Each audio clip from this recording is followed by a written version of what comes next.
మా పెళ్ళైన కొత్తలో తిరుమల వెళ్ళాల్సిన వాళ్ళంత కళ్యాణోత్సవానికి అయ్యవారి దగ్గర నుంచి పిలుపు రాకపోయినా అమ్మవారి దగ్గర నుంచి అనుమతులు కోని సడన్ ప్లాన్ ఇది. ఇలాంటి ప్లాన్స్ మెమరీస్ ని క్రియేట్ చేస్తాయి. ఈ చలికాలంలో ఉదయాన్నే లేచి చన్నీటి స్నానం చేసి దేవుడి దర్శనం చేసుకున్న ఒక అనుభూతి అయితే ట్రావెలింగ్ 30 నిమిషాలు అప్పుడే వస్తున్న సూర్యకిరణాలు ఒంటి తగులుతుంటే పాజిటివ్ వైబ్స్ పాజిటివ్ థాట్స్ వస్తాయి చూడండి, అది ఇంకొక అనుభూతి.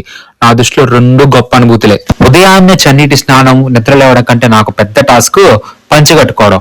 నాకు అరగంట పట్టింది, మా ఆవిడ 10 నిమిషాలు చీర కట్టుకొచ్చేసింది. అలవాటు లేని పనులు పర్ఫెక్షన్ తో ట్రై చేయడం చాలా కష్టం. ఏం చేద్దాం, ఎప్పుడు చూసినా గుడికి ప్యాంట్ వేసుకెళ్లేవాడిని, కానీ కళ్యాణోత్సవానికి పర్టికులర్ గా పంచె కట్టుకొని వెళ్ళాలంట. చూడండి కోనేరులో అందరూ ఎలా ఆడుకుంటా ఉండరు. ఎక్స్ట్రా డ్రెస్ తెచ్చుకోలేదు కాబట్టి వాళ్ళు ఆడుకునేది చూస్తే ఎంజాయ్ చేస్తూ ఉండిపోయాను. కళ్యాణోత్సవం మరియు అమ్మవారి దర్శనం అయితే మాకు సూపర్ గా జరిగింది.